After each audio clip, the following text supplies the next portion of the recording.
sakyanan niya may mga karga nga kahon sa sigarilyo na aksidente. So di kining istorya sa dokumentado.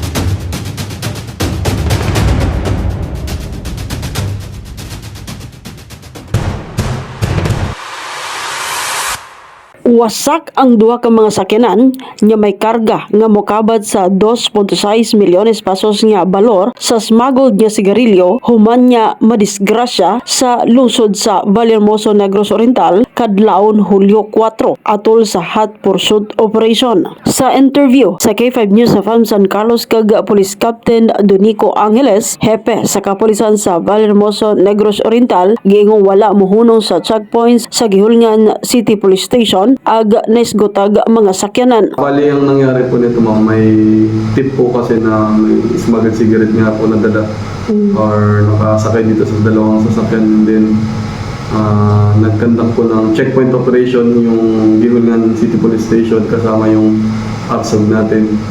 And then during ng checkpoint operation nila, nung masighted na itong dalawang sasakyan, hindi po ito huminto, dumirin-diretso po sa checkpoint, kaya dahilan na magkandak po ng hot pursuit operation yung Gihulngan tsaka yung ARSOG. So nung medyo nakita nila na papasok na po sa area namin sa Vallehermoso, nag-coordinate po sila na ganito nga papasok po sa area namin yung hinahabol nila.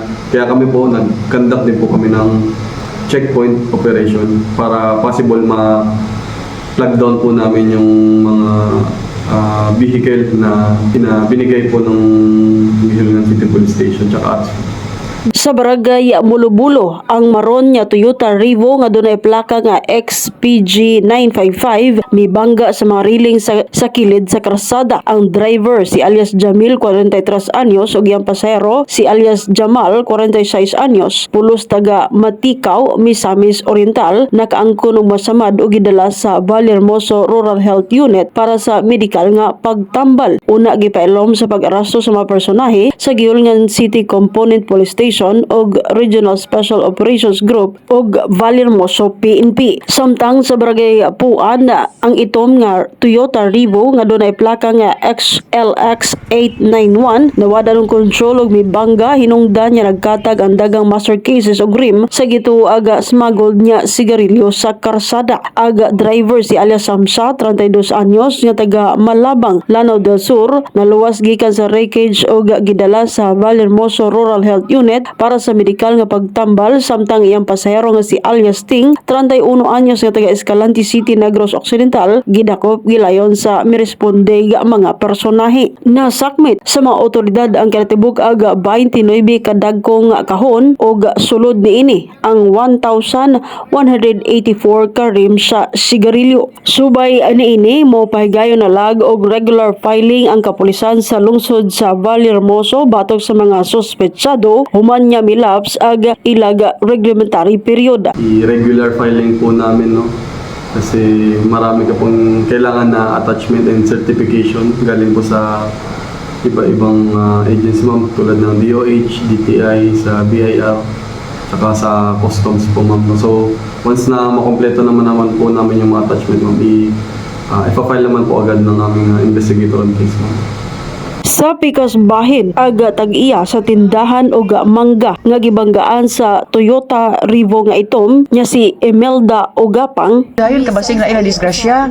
Idasmag siya sa akong tindahan. Idasmag siya diha dayon. Dili na siya mao nga posisyon. Gabalabag na siya sa kalsada na hayang. Kuan niya ana, pagdasmag niya ana, nabangga siya sa akong mangga. Pagbangga niya sa mangga, nagutol ang mangga paingon dito. So nituyok sila balik niya. Ako diri sa gawas na naingon nga murag lain nga sirutihan ra nga igtapang. Okay. Gawas ko, pagawas na po, naadayon tong silingan na mo dis atbang. Silang Toy, Dario, usla ni basta rin mga helping hands rin nga mga butan ako nga mga silingan. Gitabang day na mo siya. So naiusa diha nga naipit nga dili jud siya makuha. Nga kay lisod so itawagan dayon namo ang mga kailay og kato si Randy Itong sa rescuers sa mga silingan diri.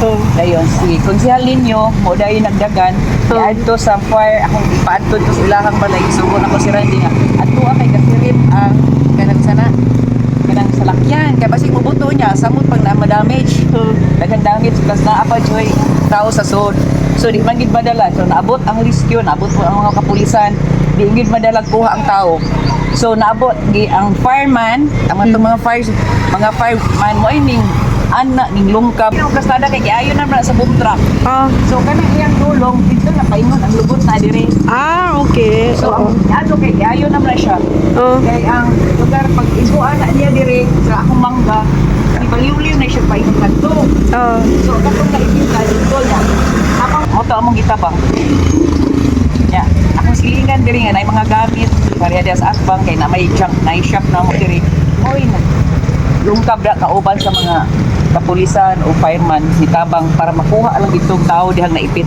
hanan ko Wawag Tindahan? ganay kung sa kaluoy adi nga matabangan ni siya nga maayo ba no akong ref na wala akong beer uban diha na unsa di ka nang sa beer Ah, beer. namang ko ka nang tindahan sa buwangan karon wala ikaw ka pamaligya kay tungod kay yung una ko sa ako unang buhaton nga ko ani pero ugma ako dun siya paayo Dugaga butsyag ni Dunico nga ilan nang gi-assess aga damages para masettle aga maong bayranan.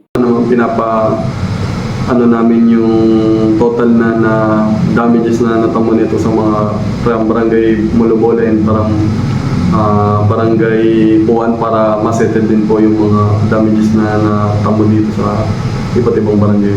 Ako si K5 Jezebel Barbicho para sa Kampiyon nga Balita, Serbisyo Publiko o Kalingawan sa Negros. K5 News FM.